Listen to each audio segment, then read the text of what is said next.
Morning to all. Now I am going to solve one of the main problem of assessment of firm. That is the third exercise. Then exercise number also 3, problem number also 3. Then page number exercise 3, section C, assessment of firm chapter. Assessment of firm, exercise 3, section C. Then I'll read out the problem first. X, Y and Z are the partners in a firm of which Z is non-working. Z is non-working means X and Y are the working partners. They share the profits and losses in the ratio of 3:2:1. Whatever may be the ratio. The following is the profit and loss account of the firm for the year ending 31st/3/2019. Then whenever P&L account is given, assumed to be major head of income is income from business itself. Then ನೋಡಿದ್ರೆ ಏನು ಕೊಟ್ಟನ credit side ನಲ್ಲಿ gross profit ಇದೆ, income from business. Interest on F D ಅಂದ್ರೆ income from other sources. Interest on government deposit ಅಂದ್ರೆ other sources. Net loss ಕೊಟ್ಟನ, opposite treatments. Profit ಕೊಟ್ರೆ ಏನ್ ಆಡ್ ಮಾಡ್ತೀವಿ, ಲಾಸ್ ಕೊಟ್ರೆ ಲೆಸ್ ಮಾಡಬೇಕು. ಪ್ರಾಫಿಟ್ ಇದ್ರೆ ಏನ್ ಲೆಸ್ ಮಾಡ್ತೀವಿ, ಲಾಸ್. ಅದೇ ಲಾಸ್ ಈಗ ನೋಡಿ, ಫಸ್ಟ್ ನೆಟ್ ಪ್ರಾಫಿಟ್ ಇದ್ರೆ ಆಡ್ ಇನ್ಅಡ್ಮಿಸಿಬಲ್ ಮಾಡ್ತಿದ್ವಿ, ನೆಟ್ ಲಾಸ್ ಇದ್ರೆ ಲೆಸ್ ಇನ್ಅಡ್ಮಿಸಿಬಲ್ ಮಾಡಬೇಕು. ಅಲ್ಲಿ ರಿಸಲ್ಟೆಂಟ್ ಫ್ಯಾಕ್ಟರ್ ಮೈನಸ್ ನಾಗ ಬಂತು ಅಂದ್ರೆ ಅಪೋಸಿಟ್ ಟ್ರೀಟ್ಮೆಂಟ್ ಮೈನಸ್ ಮಾಡೋದು ಪ್ಲಸ್ ಮಾಡ್ತೀವಿ. ಈಗ ರಿಸಲ್ಟೆಂಟ್ ಫ್ಯಾಕ್ಟರ್ ಇನ್ಅಡ್ಮಿಸಿಬಲ್ ಲೆಸ್ ಮಾಡಿದ ನಂತರ ಮತ್ತೆ ಪ್ಲಸ್ ನಾಗ ಬಂತಂದ್ರೆ ರೆಗ್ಯುಲರ್ ಟ್ರೀಟ್ಮೆಂಟ್ ಬಂದ್ಬಿಡ್ತೀವಿ. ನಾನು ಹೇಳ್ತೀನಿ ಅದರಲ್ಲಿ. Next establishment expenses, rent paid, rent to partner Z. Partner Z ಗೆ ರೆಂಟ್ ಪೇಮೆಂಟ್ ಮಾಡಿರೋದಲ್ಲ ಅಂತ ಅವ್ರದ್ದೇ ಝೆಡ್ ಇಂದೇ ಬಿಲ್ಡಿಂಗ್ ಆಗಿರ್ಬೋದು, ಅದು ತಪ್ಪಲ್ಲ. ಝೆಡ್ ಬಿಲ್ಡಿಂಗ್ ಆಗಿರ್ಬೋದು, ನಾವು ಏನು ಅಸಂಪ್ಷನ್ ಮಾಡ್ತೀವಿ, building belonging to Z, partner Z, though they have been paid the rent to the partner, that is not an issue, that is not an wrong. If building belonging to other person, outside person, then also those people are paying. Now also they have been paid, that is not a wrong, that is allowable. Then salary to partner, interest on capital, 14%, 12% exemption. Professional tax admissible, income tax inadmissible, income tax provision inadmissible, loss on sale of machinery, that also inadmissible, depreciation considered separately. Then establishment expenses include commission paid to Z and furniture purchased. Machinery is sold during the previous year, this is related to capital gain. Depreciation level means business head we have, income from other sources we have, capital gain also we have. Then what they have been asked, compute the total income of the firm for the assessment year 19 and 20. First, computation of total income of the firm for the assessment year 2019 and 2020. Exercise 3. Then here, first in that, Roman 1, income from business.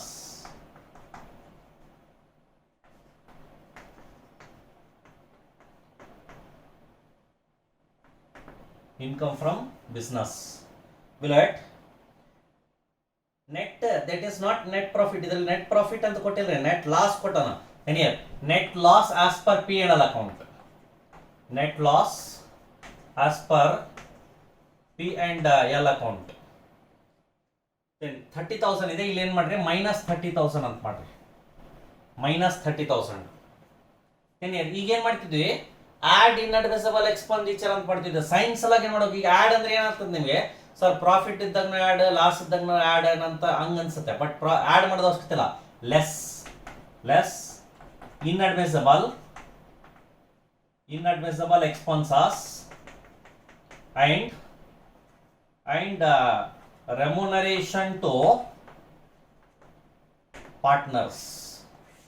Inadmissible expenses and remuneration to partners. Inadmissible expenses and remuneration to partners. In here, inadmissible expenditure and remuneration to partners ಎಲ್ಲಾದ್ರಿ establishment expenditure ಅಂತಿದೆ. ಕೆಳಗಡೆ establishment expenses include commission paid to Z 10,000 ಅಂದ್ರೆ salary, commission and bonus to partners are inadmissible. Salary ಇರಲಿ, commission ಇರಲಿ, bonus ಇರಲಿ, inadmissible ಅದಲ್ಲ ಅಂತ. Then here ಇಲ್ಲಿ ತಗೊಳ್ರಿ, commission to Z 10,000 inside the inner column, commission to Z 10,000, commission to Z 10,000. Next furniture purchased, even though for the purpose of business it is capital expenditure. Capital expenditure not allowed to deduct, add ಮಾಡಬಹುದು. Business side ನಲ್ಲಿ ಮಾಡ್ತಿದ್ವಿ ಅಂದ್ರೆ same. Ten year furniture purchase 2,000 ತಗೋಬೇಕ್ರಿ, inadmissible. furniture purchased 2000. Next ಅದಾದ್ಮೇಲೆ furniture purchase ಆದ ನಂತರ salary to X and Y 60,000. Salary to X and Y 60,000. Next interest on capital 14% ಕೊಟ್ಟಂದ್ರೆ 12% ತರ ಎಕ್ಸಮ್ಟೆಡ್. ಇಂಟ್ರೆಸ್ಟ್ ಆನ್ ಕ್ಯಾಪಿಟಲ್ ಎಷ್ಟಿದೆ? 14,000 ಇದೆ. ಇನ್ಸೈಡ್ ದಿನ್ನರ್ ಕಾಲಮ್ ಕಿಂತ ಒಳಗಿನ column 14,000 less exempt 12%. In bracket 14,000 into 12 divided by given rate 14,000 into 12 divided by 14 ಅಂದ್ರೆ 12,000. 14 minus 12 ಅಂದ್ರೆ 2,000 is taxable. Next ಆದ್ಮೇಲೆ professional tax admissible. Income tax always in 10,000. Income tax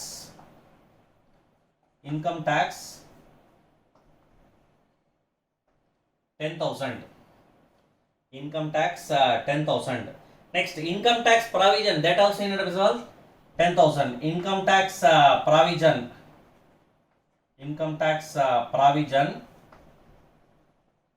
that also 10,000. Next loss on sale of machinery ಅದೆಲ್ಲ ಕೊಟ್ಟ ನೋಡಿ. Then ಈ machinery ಕೆಳಗಡೆ machinery which is sold during the previous year 10,000, return down value 15,000. 15,000 10,000 ಅಂತ loss ಮಾಡ್ಯಾರ. Loss always inadmissible. Then here loss on sale of machinery ತಗೊಳ್ರಿ. Loss on sale of machinery inside the inner column 5,000. Next depreciation in bracket consider separately. Depreciation in bracket consider separately. What is the amount of depreciation? 8,000 inside the inner column 8,000. ಬೇರೆ ಯಾವುದಿಲ್ಲ ಅನ್ಸುತ್ತೆ. Adjustment ಅಲ್ಲಿ ಕೂಡ ನೋಡ್ಬಿಟ್ಟಿವಿ. then here ಎಷ್ಟಿದೆ ರೀ? 10,000 rupees ಒಂದಿದೆ. 10,000 ಒಂದು 2,000 rupees ಅಂತ ಒಂದು ಕೊಟ್ಟೋಣ. ನೆಕ್ಸ್ಟ್ 60,000 rupees ಒಂದಿದೆ. then 2,000 rupees ಇದೆ. then 10 plus 10 20 plus 5 25,000. next 8,000. Total ಎಷ್ಟೊತ್ತು? 1,07,000. then here ಇನ್ನರ್ ಕಾಲಮ್ ನಲ್ಲಿ 1,07,000. ಇಲ್ಲಿ ನೋಡಿ, ಇಲ್ಲಿ ವೆರಿ ಇಂಪಾರ್ಟೆಂಟ್. ಸರಿ, ಈಗ ಒಂದು ನಿಮಿಷ. ಇನ್ಅಡ್ಮಿಸಬಲ್ ಆದಲ್ಲಿ ಅಂದ್ರೆ ಸ್ವಲ್ಪ ನೆನ್ಪಿಡ್ರಿ. ಇನ್ಅಡ್ಮಿಸಬಲ್ ಆದಲ್ಲಿ ಅಂದ್ರೆ ಬಿಸ್ನೆಸ್ ನಲ್ಲಿ ಎಕ್ಸ್ಪೆಂಡಿಚರ್ ಅಲ್ಲ, ರಾಂಗ್ ಆಗಿ ಎಕ್ಸ್ಪೆಂಡಿಚರ್ ಮಾಡ್ಯಾರ ಅಂದ್ರೆ ಪ್ರಾಫಿಟ್ ಇದ್ದಂಗೆ ಇದು. ಈಗ ನಿಮ್ಗೆ ಏನ್ ಅನ್ಸುತ್ತೆ? ಕೆಲವೊಬ್ಬರಿಗೆ ಸೈನ್ಸ್ ಮಾಡಿ ಬಂದಿರ್ತಾರ, sir minus into minus plus sir ಅಂತಾರ. ಕಾಮರ್ಸ್ ಅಲ್ಲಿ ಬರಲ್ಲ. Don't think out of the box. This is income tax law and practice, mathematics ಅಲ್ಲ ಅದು. Income tax law and practice provisions ಪ್ರಕಾರ ಹೋಗ್ಬೇಕು. ಇದೇನಂದ್ರೆ ಪ್ರಾಫಿಟ್ ಇದ್ದಂಗೆ ನಮಗೆ. ರಾಂಗ್ ಆಗಿ ಲೆಸ್ ಮಾಡ್ಯಾರ, ಆಡ್ ಮಾಡಕತ್ತೀವಿ ಅಂದ್ರೆ this is related to profit. ಅಂದ್ರೆ ಎಷ್ಟ್ರಿ? 1,07,000 rupees ಪ್ರಾಫಿಟ್ ಇದೆ. ಲಾಸ್ ಎಷ್ಟಿದೆ? 30,000 rupees ಲಾಸ್ ಇದೆ. ಈಗ 20 ಬಂದಿತ್ತು ಅಂತ ತಿಳ್ಕೊಡ್ರಿ. 20,000 ಬಂದಿತ್ತು ಅದ್ರಲ್ಲಿ ಅಂದ್ರೆ ಮತ್ತೆ 20 ಪ್ರಾಫಿಟ್ 30 ಲಾಸ್ ಅಂದ್ರೆ 10,000 rupees ಲಾಸ್. ಅವಾಗ ಏನ್ ಮಾಡ್ತೀವಿ? ಲೆಸ್ ಮಾಡಬೇಕಾಗಿರೋದು ಆಡ್ ಮಾಡ್ಕೊಂತಿದ್ವಿ. ಹೌದಾ?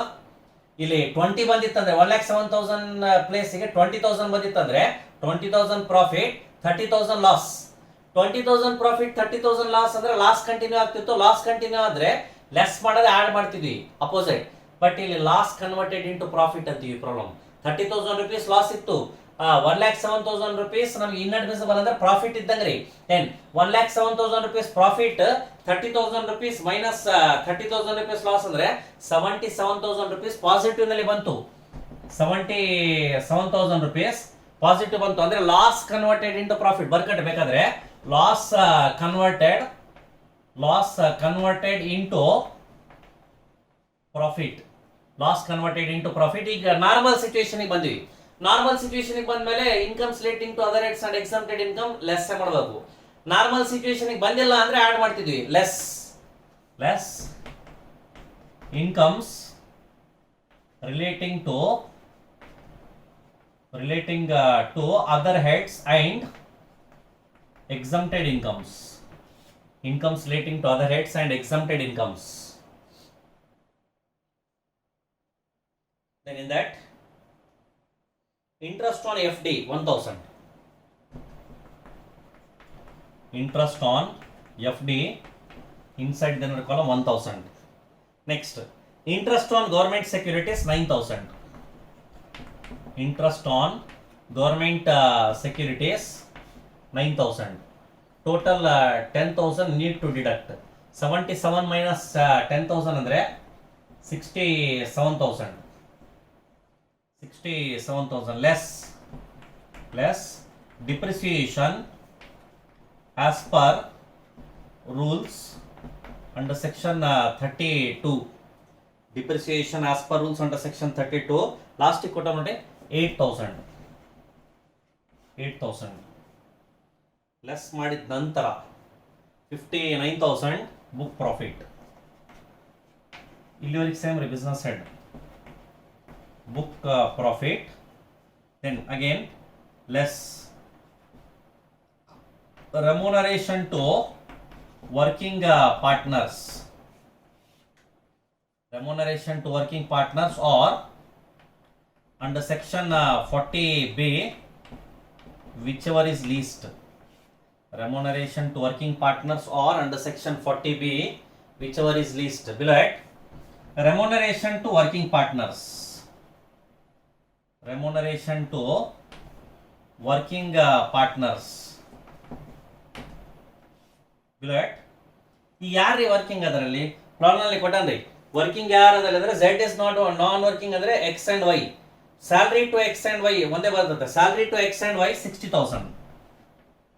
Salary to X and Y 60,000 or under section 40B, under section 40B for 59,000 rupees of book profit 90%.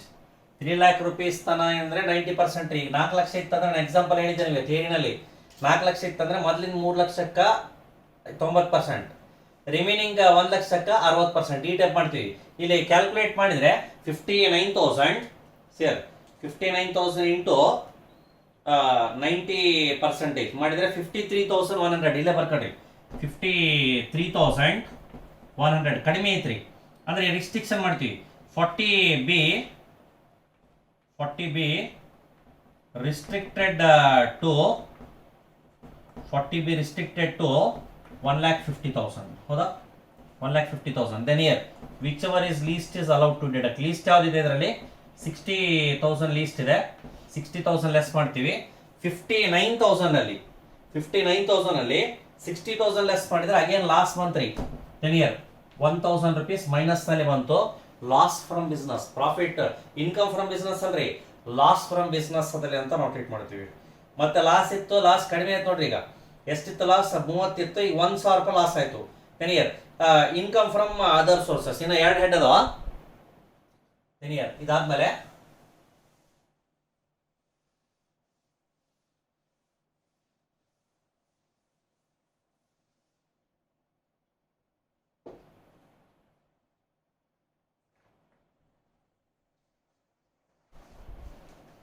Roman 2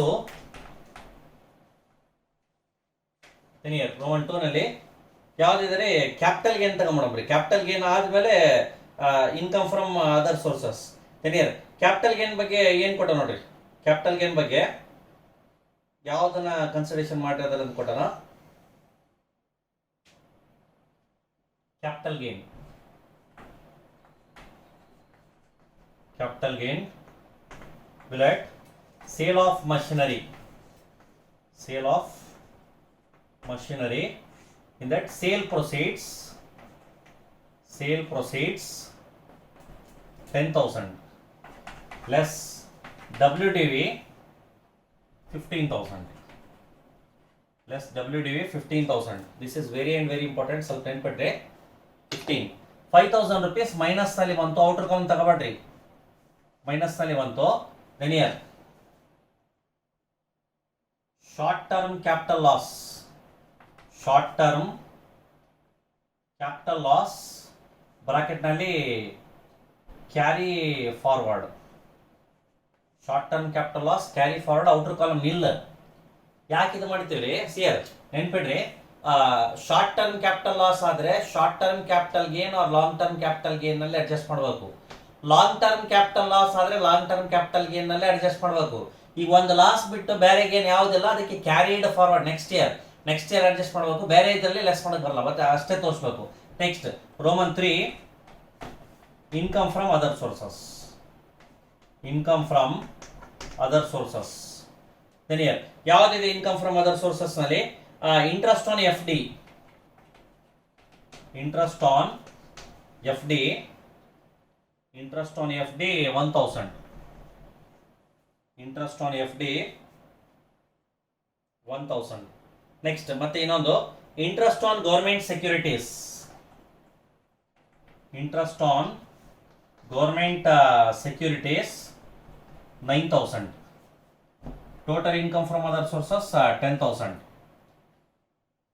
total income from other sources 10,000. Then 10,000 positive, 1,000 negative ಅಂದ್ರೆ gross total income ಎಷ್ಟಾಯ್ತಾರೆ? 9,000. This is GTI, gross total income 9,000. ಹೌದಾ? Maybe deduction ಯಾವುದಿಲ್ಲ, donations ಇಲ್ಲ, ATC ಇಲ್ಲ, ಯಾವುದು ಕೂಡ ಇಲ್ಲ. But ಆದ್ರೂ ಬರೆದ್ರೆ ಇಲ್ಲಿ ತೋರಿಸ್ಬೇಕು. Less deduction under section 80, that is nil. 9,000 rupees total taxable income. Total taxable income 9,000 rupees. Next ಈಗ ನೋಟ್ ಹೆಂಗ್ ಬರೀಬೇಕು, ನೋಟ್ ನಲ್ಲಿ ಏನೇನು ಹಾಕ್ಬೇಕು ಅದರಂತ ಸ್ವಲ್ಪ ಕೇರ್ಫುಲ್ ಕೇಳ್ರಿ. ನೋಟ್ ನಲ್ಲಿ ಕೇಳ್ರಿ, ಆಮೇಲೆ ನೀವು ಪ್ರಾಕ್ಟೀಸ್ ಮಾಡ್ರಿ ಅಂತ. ದೆನ್ ಏನಂತಂದ್ರೆ establishment expenses which include commission to Z, or ಹೆಂಗ್ ಬರೀಬೇಕು? Commission to Z is inadmissible. Furniture purchase is capital nature, inadmissible. Second note. Then rent paid to partner Z is allowable, admissible ಅಂತ ಬರೀಬೇಕು. Next salary to partners are inadmissible. Interest on capital admissible, interest on capital exempt up to 12%. Then income tax provision is inadmissible. Loss on sale of machinery inadmissible. Then interest on FD not to gross, ಅದೆಲ್ಲ ಅಂತ ಮಾಡ್ತೀವಿ.